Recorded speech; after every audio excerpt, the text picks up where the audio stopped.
CBSE के मार्च 2024 में जो पेपर्स हुए थे क्लास 10th के, उन पेपर्स को हम डिस्कस कर रहे थे और उसी डिस्कशन को कंटिन्यू करते हुए आज के इस वीडियो में हम मैथ्स स्टैंडर्ड का पेपर जो था, पेपर कोड है 35 का, सेट 1, सेट 2 और सेट 3। इस पेपर के केस स्टडी के क्वेश्चंस थे, उनको हम डिस्कस करने वाले हैं। तीनों सेट में केस स्टडी के क्वेश्चन जो थे वो सेम थे, बस उनका ऑर्डर जो था वो डिफरेंट था। तो यहाँ हम जो ऑर्डर लेने वाले हैं वो सेट 1 के अकॉर्डिंग लेने वाले हैं। ओके, केस स्टडी के क्वेश्चन आपको पता है, क्वेश्चन नंबर 36 टू 38 होते हैं।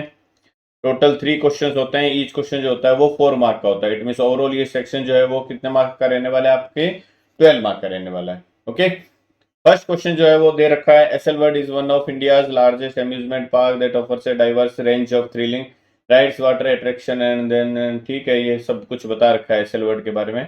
अपने काम की जो चीज है वो है, यहाँ से देखो, the ticket charges for the park are ₹50 पर चाइल्ड एंड ₹250 पर अडल्ट। ओके, चाइल्ड की जो है वो 150 है और अडल्ट की 250 है।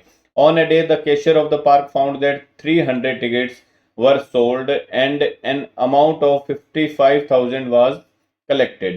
ठीक है, based on the above answer the following questions. If the number of children visited be x, okay, number of children जो है वो कितने हैं, x है, ये children जो है वो x है, and the number of adults visited is y, तो ये जो y जो है वो क्या है, adult है। Then write the given situation algebraically, तो आपको जो situation दे रखी है उसको algebraically बताना है। ठीक है, तो एक चीज मुझे बताइए, टोटल नंबर ऑफ पर्सन उस पर्टिकुलर डे पे कितने आ रहे हैं, 300 आ रहे हैं, तभी तो 300 टिकट क्या हो रही है, सोल्ड हो रही है। तो सपोज मैंने एक्स चिल्ड्रन आ गया जो यहाँ पे दे रखा है, और वाई क्या आ गए, एडल्ट आ गए। इन दोनों का जो नंबर होगा वो किसके इक्वल होगा, 300 के इक्वल होगा, बिकॉज 300 टिकट टोटल सोल्ड हो रही है वहां पे, है ना। और क्या दे रखा है, देखो, एक पर्टिकुलर डे पे टोटल जो अर्निंग हो रही है वो 55,000 की हो रही है। तो एक चीज मुझे बताइए, अगर एक टिकट जो है चिल्ड्रन का उसके 150 रुपीज लगते हैं, तो चिल्ड्रन टोटल कितने हैं, एक्स है, तो टोटल चिल्ड्रन से कितनी अर्निंग होगी, 150 इंटू एक्स। 150 रुपीज एक टिकट का, एक्स चिल्ड्रन है तो 150 into x total earning. Similarly अगर एक एडल्ट की 250 रुपीज टिकट है, तो टोटल वाई एडल्ट है, तो टोटल अर्निंग जो होगी वो 250 वाई आ जाएगी। अब ये जो अर्निंग है ये इक्वल दे रखी है किसके, 55,000 की। ओके, तो ये जो एल्जेब्रिकली हमें डिनोशन करना था वो हमने यहाँ पे कर दिया डिनोट। ठीक है, ये फर्स्ट क्वेश्चन का आंसर हो जाएगा। नेक्स्ट, सेकंड क्वेश्चन क्या दे रखा है, how many children visited the amusement park that day. इसी के और में है, how many adult visited the amusement park. Means हमें एक्स और वाई की वैल्यू फाइंड आउट करनी है। तो एक्स और वाई में हमने अभी इक्वेशन यहाँ फाइंड आउट किया, x plus y equal to 300 है ना। एक इक्वेशन हमारे पास में है, x plus y is equal to 300। दूसरी जो इक्वेशन है वो क्या है, 150x plus 250 of y equal to 55,000। 150 of x plus 250 of y equal to 55,000। हमारे पास में दो लीनियर इक्वेशन है टू वेरिएबल्स में, इन दोनों से हमें x और y की वैल्यू फाइंड आउट करनी है। किसी भी मेथड से फाइंड आउट कर सकते हो, whether it is substitution method और एलिमिनेशन मेथड। ठीक है, एलिमिनेशन मेथड मुझे सबसे ज्यादा पसंद है तो मैं उसको यूज करता हूँ। उसके लिए मैं क्या करूंगा, देखो, सपोज ये जो फर्स्ट इक्वेशन है इसको मैं 150 से मल्टीप्लाई कर देता हूँ। ठीक है, फर्स्ट इक्वेशन को मैं 150 से मल्टीप्लाई करता हूँ तो हमारी ये फर्स्ट इक्वेशन क्या बन जाएगी, अब देखो मैं यहाँ लिख देता हूँ, 150x plus 150 of y equal to 15 into 3 कितना हो जाएगा, 45,000। अब इन दोनों इक्वेशन को क्या कर दूं, मैं सब्ट्रैक्ट कर देता हूँ। सब्ट्रैक्ट करूंगा तो सेकंड इक्वेशन जो भी है उसके सभी टर्म्स का साइन क्या हो जाएगा, चेंज हो जाएगा। ओके, साइन चेंज होगा तो ये 150x प्लस का 150x माइनस का एक दूसरे को क्या कर देगा, कैंसिल आउट कर देगा। यह आ जाएगा 250y माइनस 150y, ओवरऑल क्या आ गया आपके पास में 100 of y is equal to क्या हो गया, 55,000 माइनस 45,000 मीन्स ये हो गया आपके पास में 10,000। y की वैल्यू क्या आ जाएगी, देखो यहाँ से 10,000 डिवाइडेड बाय 100, 20 से 20 कैंसिल हो जाएगा, y की वैल्यू आपके पास में आ जाएगी 100। इट मीन्स जो नंबर ऑफ एडल्ट्स है वो कितने आ जाएंगे आपके पास में, 100 आ जाएंगे। ओके, टोटल विजिटर जो है वो आपके कितने दे रखे हैं, एक्स प्लस वाई की वैल्यू 300 है, तो यहाँ से अगर मैं x की वैल्यू फाइंड आउट करता हूँ, y की जगह मैं 100 सब्स्टिट्यूट कर देता हूँ, इक्वल टू 300 आ गया। तो x की वैल्यू यहाँ से क्या आ जाएगी, 300 माइनस 100, x आ जाएगा आपके पास में 200। और ये 200 क्या है, आपके नंबर ऑफ किड्स या नंबर ऑफ चिल्ड्रंस, है ना। तो नंबर ऑफ चिल्ड्रन पहले में पूछा है तो इसका आंसर हो गया 200, और नंबर ऑफ अडल्ट पूछा है तो इसका आंसर हो गया 100। ओके, तो इस तरीके से आप इस क्वेश्चन को सॉल्व कर सकते हो। नेक्स्ट क्या दे रखा है, देखो, how much amount will be collected if 250 children and 150 adults visited the amusement park. तो 250 चिल्ड्रन है आपके पास में, एक चिल्ड्रन का जो है कॉस्ट वो क्या है हमारे पास में दे रखा है, आई थिंक ₹150 पर चाइल्ड एंड 250 पर एडल्ट। तो 150 पर चाइल्ड, एक चाइल्ड का 150 है तो 250 चाइल्ड का क्या हो जाएगा, 250 इंटू 150 प्लस अडल्ट कितना है 100, एक एडल्ट का कितना है 250 है। ओके, अडल्ट का 250 है और चिल्ड्रन का 150 है, तो इनका हमें क्या करना है, सिंप्लीफाई करना है। तो 250 इंटू ये आ जाएगा 150, 250 इंटू 150 करोगे तो 25 इंटू 10 हो जाएगा 2500, और ये आ जाएगा प्लस 5 और करना है आपको, 5 टाइम्स, है ना। तो 250 का हाफ हो गया 125, तो 250 प्लस 125 कितना हो गया 375, और 2 जीरो लग जाएगा यहाँ पे। प्लस में ये कितना आ जाएगा, देखो 250, ये तो पीछे 2 जीरो ही लगाने हैं आपको, तो ये 2 जीरो लगा दिया। अब इसको क्या कर लेते हैं, हम ऐड कर लेते हैं, तो 2 जीरो तो आ जाएगा, ये आ जाएगा यहाँ पे 5, 7 एंड 5 12, 1 कैरी आ जाएगा, 3 एंड 3 कितना हो जाएगा 6। ये आपके पास में आंसर आ जाएगा 62,500 रुपीज, इस क्वेश्चन का आंसर। नेक्स्ट जो केस स्टडी दे रखा है, क्वेश्चन नंबर 2 क्या है, a garden is in the shape of a square. ये एक स्क्वायर शेप में गार्डन दे रखा है आपको, ABCD. The gardener grew saplings of Ashoka tree on the boundary of the garden at the distance of 1 metre from each other. तो ये जो डिस्टेंस है ये क्या दे रखी है, 1 मीटर है, ये एक एक बॉक्स जो है ना वो 1 मीटर डिस्टेंस पर है। He wants to decorate the garden with rose plant. He chose a triangular region inside the garden to grow rose plant. ये triangular region जो दे रखा है वो क्या है, rose plant का region है। In the above situation, the gardener took help from the students of class 10th. ठीक है, they made a chart for it which look like the given figure. तो वो जो students हैं वो क्या करते हैं, एक चार्ट बनाते हैं जो इस फिगर की तरह दिखता है। Based on the above, answer the following question. If A is taken as origin, ये जो point A है ये यहाँ पे ओरिजिन लिया हुआ है, तो ये 0 0 है, तो ये 1 1 मीटर पे है, तो ये फिर 1 हो गया, ये 2 हो गया, ये 3 हो गया, 4 हो गया, 5 हो गया, 6 हो गया, 7 हो गया, इसी तरह आगे चलता जाएगा। सिमिलरली ये भी 1 हो गया, यहाँ पे ये 2 हो गया, ये 3 हो गया, ये 4 हो गया, ये 5 हो गया, 6 हो गया, 7 हो गया, ये इसी तरह आगे चलता जाएगा, है ना। हमें क्या दे रखा है, if A is taken as origin what are the coordinates of the vertices of triangle P Q R. आपको पी क्यू आर के कोऑर्डिनेट फाइंड आउट करना है ना। तो पी के लिए एक्स कोऑर्डिनेट देखो क्या है, यही तो है एक्स कोऑर्डिनेट, ये वाला जो आ जाएगा। एक्स कोऑर्डिनेट है इसके लिए 4, और वाई कोऑर्डिनेट क्या है 6, यह आ गया पी के लिए। आर के लिए देखो एक्स कोऑर्डिनेट क्या दिख रहा है, यहाँ पे 6 दिख रहा है, और वाई कोऑर्डिनेट दिख रहा है 5। सिमिलरली क्यू के लिए एक्स कोऑर्डिनेट यहाँ क्लियर दिख रहा है कि ये 3 है, और वाई कोऑर्डिनेट कितना है 2। तो ये पी क्यू आर के कोऑर्डिनेट आ गए। ओके, नेक्स्ट सेकंड क्वेश्चन में क्या दे रखा है, find distance P Q and Q R. तो पी क्यू और क्यू आर डिस्टेंस आपको फाइंड आउट करनी है। तो पी के कोऑर्डिनेट अभी हमने फाइंड आउट किए थे। पी के कोऑर्डिनेट क्या है हमारे पास में, एक सेकंड में दोबारा यहाँ लिख लेता हूँ, ये 0,0 है, ये 1 है, ये 2 है, ये 3 है, ये 4 5 6 7, ये 1 2 3 4 5 6 7। पी के कोऑर्डिनेट आ जाएंगे, एक्स कोऑर्डिनेट है 4, वाई कोऑर्डिनेट है 6। क्यू के कोऑर्डिनेट क्या है, एक्स कोऑर्डिनेट है 6, वाई कोऑर्डिनेट है 5। क्यू के कोऑर्डिनेट एक्स कोऑर्डिनेट है 3 और वाई कोऑर्डिनेट है 2, ये आ गया। ओके, पी क्यू हमें फाइंड आउट करना है डिस्टेंस। तो पी क्यू डिस्टेंस क्या हो जाएगी, डिस्टेंस फॉर्मूला अप्लाई करना है, क्या हो जाएगा x1 माइनस x2 का whole square plus y1 minus y2 का होल स्क्वायर। सिंप्लीफाई करना है वैल्यू सब्स्टिट्यूट करके।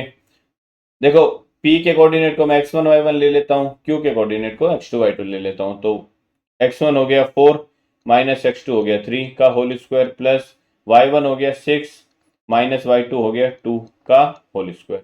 सिंप्लीफाई कर लूंगा इसको, ये क्या हो जाएगा देखो 4 - 3 मीन्स 1 का स्क्वायर प्लस 6 - 2 4 का होल स्क्वायर। ये आ जाएगा स्क्वायर रूट के अंदर 1 का स्क्वायर 1 आ गया प्लस 4 का स्क्वायर क्या आ गया 16 आ गया, तो स्क्वायर रूट ऑफ 17।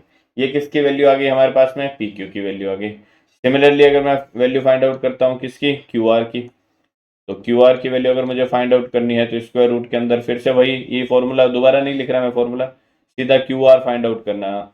ठीक है, तो आर के कोऑर्डिनेट को मैं x1 y1 ले लेता हूँ और क्यू के कोऑर्डिनेट के x2 y2, तो x1 - x2 मीन्स 6 - 3 का whole square plus y1 5 - y2 2 का होल स्क्वायर। सिंप्लीफाई कर दूंगा इसको, स्क्वायर रूट के अंदर 3 का होल स्क्वायर प्लस ये भी आ गया 3 का होल स्क्वायर। ओके, ये देखो 6 - 3 का होल स्क्वायर 5 - 2 का होल स्क्वायर, तो ये भी 3 आ गया, ये भी 3 आ गया, तो ये क्या आ गया 3 का स्क्वायर 9 प्लस 9, ये आ गया स्क्वायर रूट के अंदर 18। ठीक है, स्क्वायर रूट के अंदर 18 को अगर आपको सिंप्लीफाई करना है तो आप सिंप्लीफाई भी कर सकते हो। 18 को आप क्या लिख सकते हो 9 × 2 लिख सकते हो, तो क्यू आर की जो वैल्यू आ जाएगी 9 स्क्वायर रूट से बाहर आ जाएगा तो 3 आ जाएगा और रूट के अंदर 2 बच जाएगा, तो क्यू आर की वैल्यू आ गई आपके पास में 3√2 और पी क्यू की वैल्यू आपके पास में आ गई स्क्वायर रूट ऑफ 17। ठीक है, नेक्स्ट क्या दे रखा है देखो, find the coordinates of the point which divides the line segment joining point P and R in the ratio 2:1 internally. P और R को ज्वाइन करने वाली लाइन को 2:1 में डिवाइड करने वाला कोऑर्डिनेट हमें फाइंड आउट करना है, तो P और R को 2:1 में, सपोज ये कोई पॉइंट मैं ले लेता हूँ यहाँ पे 2:1, ये सपोज पॉइंट मैंने ले लिया x। ओके, P के कोऑर्डिनेट हमने फाइंड आउट कर रखे हैं, ये है 4,6। सिमिलरली R के कोऑर्डिनेट है 6,5।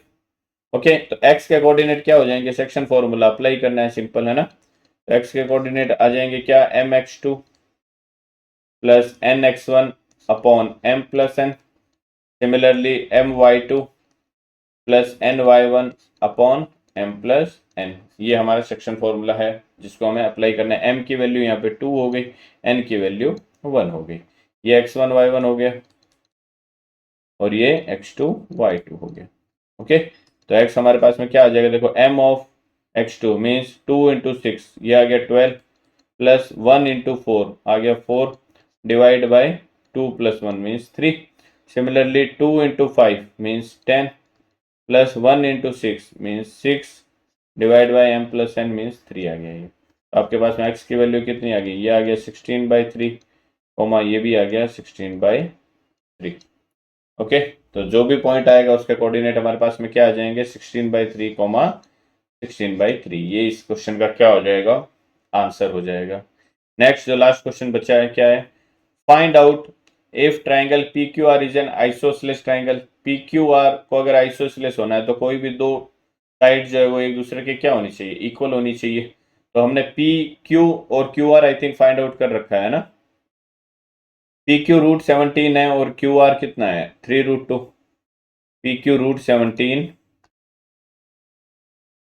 हमारे पास में है और क्यू आर जो है वो 3√2 है, या फिर इसको मैं √18 भी बोल सकता हूँ। तो ये दोनों साइड तो एक दूसरे के इक्वल नहीं है। जो एक और साइड बच गई वो क्या बच गई, पी आर, उसको मैं यहाँ पे फाइंड आउट कर लेता हूँ ना। तो पी आर यहाँ पे क्या हो जाएगी देखो, स्क्वायर रूट के अंदर पी और आर के कोऑर्डिनेट हमें पता है, ये देखो 1 2 3 4 5 6 7, 1 2 3 4 5 6 7। पी के कोऑर्डिनेट हमारे पास में आ जाएंगे, एक्स कोऑर्डिनेट है इसका 4, वाई कोऑर्डिनेट है 6, आर के कोऑर्डिनेट एक्स कोऑर्डिनेट है 6, वाई कोऑर्डिनेट है 5। तो पी और आर के कोऑर्डिनेट हमारे पास में आगे फॉर्मूला अप्लाई करना है, तो क्या हो जाएगा 4 - 6 का होल स्क्वायर x1 - x2 का होल स्क्वायर प्लस 6 - 5 का होल स्क्वायर आ गया। तो पी आर की जो वैल्यू आ जाएगी वो क्या आ जाएगी देखो, स्क्वायर रूट के अंदर ये आ गया -2 का होल स्क्वायर प्लस ये आ गया 1 का होल स्क्वायर। तो पी आर जो आ जाएगा वो क्या आ जाएगा, स्क्वायर रूट के अंदर -2 का स्क्वायर आ गया 4 प्लस 1 का स्क्वायर 1 आ गया। तो पी आर की वैल्यू आ गई आपके पास में √5। पी आर अगर √5 आ गया, अब देखो ये तीनों जो है वो एक दूसरे के इक्वल, कोई भी दो एक दूसरे के इक्वल नहीं है या फिर तीनों ही डिफरेंट है, तो ये नॉट इक्वल है तीनों। देयरफॉर जो ट्राइंगल गिवन है वो कैसा ट्राइंगल होगा, आइसोसेलेस ट्राइंगल नहीं होगा, एक स्केलियन ट्राइंगल होगा, है ना। तो ये इसका आंसर हो जाएगा। Find out if triangle P Q are is in isosceles, तो यहाँ आप लिख दोगे P Q are is not a isosceles triangle. Next question number 38 क्या दे रखा है? एक्टिविटीज लाइक रनिंग और cycling reduce stress and the risk of mental disorder. ठीक है, ये सब दे रखा है। एक रेस जो हो रही है, the physical education teacher of a school has decided to conduct an inter school running tournament in his school premises. The time taken by a group of students to run 100 metre, ये 100 metre की race हो रही है, was noted as follow. Okay, तो time taken जो है 100 metre की race में वो आपको दे रखा है ना। The time taken by a group of students to run 100 metre was noted as follow. ठीक है, based on the above answer the following question. तो आपको ये जो डेटा गिवन है इसके बेस पे क्वेश्चन का आंसर करना है। पहला क्वेश्चन है what is the median class of the above given data. आपको मीडियन क्लास फाइंड आउट करना है, तो सबसे पहले तो आपको सीएफ फाइंड आउट करना पड़ेगा। सीएफ के लिए क्या करोगे, first frequency as it is आ जाएगी, अब ये क्रॉस में ऐड करते जाओगे। तो 10 + 8 18, 18 + 13 कितना हो गया 31, 31 + 6 कितना हो गया 37, 37 + 3 करोगे तो 40। तो n की वैल्यू आपके पास में कितनी आ गई, n = आ गया 40। तो आपको क्या फाइंड आउट करना होता है, n/2 मीन्स 40/2। 40/2 कितना आ जाएगा आपके पास में 20। तो 20 से जस्ट ग्रेटर CF आपको देखनी है। 20 से जस्ट ग्रेटर CF यहाँ मेरे को क्लियर दिख रही है कि क्या है, 31 है। ये रही यहाँ पे देखो 31 क्लियर दिख रही है मेरे को। अगर 31 मेरी जस्ट ग्रेटर CF है, तो इससे बिलोंगिंग जो भी क्लास होगा वो हमारा क्या हो जाएगा, फिर मीडियन क्लास हो जाएगा ना। तो ये जो क्लास है 40 to 60 इसका आंसर हो जाएगा, ये मीडियन क्लास आ गया।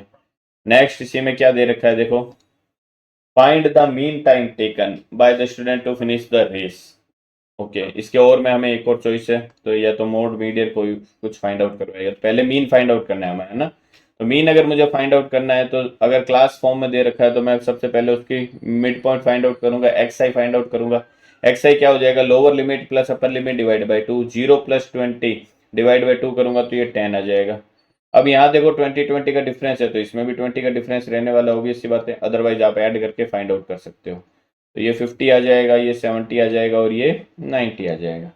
ओके, अभी तक डेटा देखो बड़ा आ रहा है, तो हम क्या कर लें, एज्यूम्ड मीन मेथड लगा देते हैं। मैं एक मीन को क्या कर देता हूँ, एज्यूम कर लेता हूँ। सपोज ये जो मिडल वाला नंबर है इसको मैं एज्यूम्ड मीन ले लेता हूँ, स्मॉल a। ओके, तो अब मैं क्या फाइंड आउट करूंगा, मैं फाइंड आउट करूंगा DI। DI क्या होता है, XI माइनस a कितना है हमारा 50। ये मैं फाइंड आउट कर लेता हूँ, ये इस तरीके से इसको यहाँ बढ़ा देता हूँ। ओके, तो XI माइनस a करूंगा तो 10 - 50 करूंगा, ये कितना आ जाएगा माइनस का 40। 10 30 - 50 करूंगा माइनस का 20, ये आ गया 0, ये आ जाएगा 20, ये आ जाएगा 40। ओके, अभी भी ये डेटा बढ़ा आ रहा है, तो मैं क्या फाइंड आउट कर लेता हूँ, UI फाइंड आउट कर लेता हूँ, DI/H। H कितना है हमारा 20 का डिफरेंस है, तो ये 20 आ गया ना। H = यहाँ पे मैं 20 ले रहा हूँ, तो DI/20 करूंगा तो ये -2 आ गया, ये -1 आ गया, ये 0 आ गया, ये 1 आ गया, ये 2 आ गया। ओके, अब हम क्या फाइंड आउट कर लें, FI × UI फाइंड आउट कर लेते हैं। FI × UI फाइंड आउट करूंगा, क्या हो जाएगा देखो, FI ये है आपके पास में, UI ये आ गया, तो 8 × -2 करूंगा, ये -16 हो गया। 10 × -1 करूंगा, -10 हो गया, ये आ गया 0 यहाँ पे, ये आ गया 6 × 1 = 6, 3 × 2 = 6। ओके, अब मुझे क्या फाइंड आउट करना है, सिग्मा ऑफ FI UI। तो सिग्मा ऑफ FI UI अगर मुझे निकालना है, sigma of FI UI means in सब का सम करना है, तो सम कितना हो जाएगा देखो, माइनस का तो टोटल कितना हो रहा है 26, और ये प्लस का कितना हो रहा है 12। तो आपके पास में सिग्मा ऑफ FI UI कितना आ जाएगा, माइनस का 14। सिमिलरली सिग्मा ऑफ FI अगर मैं फाइंड आउट करता हूँ तो इसका सम कितना आएगा, 40 के इक्वल आएगा, बिकॉज हमने अभी वहाँ CF निकाला था। जो CF का लास्ट टर्म होता है वही क्या होता है हमारा, जो सम ऑफ द फ्रीक्वेंसी होता है। ओके, तो हमारे पास में ये सारा डेटा आ गया। अब हमें क्या करना है, फॉर्मूला अप्लाई करना है। तो फॉर्मूला अप्लाई कर देता हूँ मैं। फॉर्मूला क्या होता है हमारा, मीन फाइंड आउट करने का, x बार = क्या हो गया, a + sigma of FI UI upon sigma of FI। a की वैल्यू 50 हमने एज्यूम की है, plus sigma of FI UI कितना है, -14 है, अपॉन सिग्मा ऑफ FI कितना है 40 है। इंटू एच कितना है, यहाँ एच भी आएगा है ना, एच आएगा इंटू एच कितना हो जाएगा यहाँ पे 20 आ जाएगा। तो 20 से 40 कैंसिल हो गया 2 टाइम्स, 2 से 14 कैंसिल हो गया 7 टाइम्स। इट मीन्स आपके पास में क्या आ जाएगा 50 माइनस 7 है ना। 50 माइनस 7 करोगे तो आंसर आ जाएगा कितना 43। इट मीन्स जो मीन आएगा एक्स बार वो 43 के इक्वल आएगा। ये आपका क्या हो गया इस क्वेश्चन का आंसर आ गया। नेक्स्ट इसी के और में देखो क्या कर रहा है, मोड फाइंड आउट करवा रहे हैं। तो मोड फाइंड आउट करने के लिए सबसे पहले मुझे क्या चाहिए, मॉडल क्लास चाहिए। और मॉडल क्लास कौन सी क्लास होती है, वो क्लास जिसकी फ्रीक्वेंसी सबसे ज्यादा हो। तो कौन सी क्लास की फ्रीक्वेंसी सबसे ज्यादा है, जो मिडल वाली क्लास है इसी की फ्रीक्वेंसी सबसे ज्यादा है। ठीक है, तो ये जो इससे एसोसिएटेड क्लास होगी वो हमारी क्या हो जाएगी फिर मॉडल क्लास होने वाली है। अब मॉडल क्लास अगर हमारे पास में आ गया तो हमें क्या करना है, मोड का फॉर्मूला अप्लाई करना है। मोड इक्वल टू क्या होता है, L plus F1 minus F0 upon twice of F1 minus F0 minus F2 into में क्या आ जाएगा H आ जाएगा। अब ये सब वैल्यूज क्या होती है देखो, ये जो लोअर लिमिट होती है मॉडल क्लास की ये तो स्मॉल एल होता है। F1 होता है frequency of the model class, इससे प्रेसिडिंग क्लास की फ्रीक्वेंसी F0, इससे नेक्स्ट क्लास की फ्रीक्वेंसी F2। H जो है वो होता है क्लास का साइज, कितना दे रखा है यहाँ पे 20। तो ये सब वैल्यू हमें सब्स्टिट्यूट करनी है। L की वैल्यू आ गई 40 प्लस F1 कितना है 13 minus 10 F0 upon twice of F1 means 13 टू जा 26 माइनस 10 माइनस 6 इंटू एच कितना है 20। तो ये आ गया 40 प्लस 13 माइनस 10 करूंगा 3 टू जा कितना हो गया 6, तो 60 बन गया। ये 20 से मल्टीप्लाई करने के बाद में डिवाइड में क्या हो जाएगा, ये 10 आ गया देखो है ना। 26 माइनस 16 हो जाएगा 10 आ गया, 0 से 0 कैंसिल हो जाएगा। तो 40 प्लस 6 मॉड की वैल्यू कितनी आ जाएगी आपके पास में 46। ये आपका इस क्वेश्चन का आंसर हो जाएगा जहां हमें मोड फाइंड आउट करना है। नेक्स्ट जो लास्ट क्वेश्चन बच गया इसका क्या कह रहा है, how many student took time less than 60 seconds. तो कौन से ऐसे कितने ऐसे स्टूडेंट्स हैं जिनको 60 सेकंड से कम टाइम लगता है। तो 60 सेकंड से कम टाइम लगने वाले कौन कौन से हो गए, यहाँ तक के हो गए, यहाँ तक वो स्टूडेंट है जिनको 60 सेकंड से कम लग रहा है। तो इन सबको क्या कर दो आप ऐड कर दो फ्रीक्वेंसी को। तो 8 प्लस 10 कितना हो गया 18, 18 प्लस 13 कितना हो गया आपके पास में 31। ओके, तो इसका आंसर कितना आ जाएगा 31। तो इस तरीके से इस सेट में जो केस स्टडी के क्वेश्चन थे वो हमने इस वीडियो में डिस्कस किए हैं। आने वाले वीडियोस में हम बाकी के जो सेक्शंस है उनको भी डिस्कस करने वाले हैं। अगर आप चाहते हो कि वो सेक्शन आपसे मिस ना हो या वो वीडियोस आपसे मिस ना हो तो चैनल को सब्सक्राइब करना ना भूलें, बेल आइकन को जरूर प्रेस करें ऑल नोटिफिकेशन के लिए, जिससे जब भी हम वो वीडियोस अपलोड करेंगे आपको ऑन द स्पॉट उसका नोटिफिकेशन मिल जाएगा। इस वीडियो में बस इतना ही, मिलते हैं नेक्स्ट वीडियो में। Till then bye bye and take care.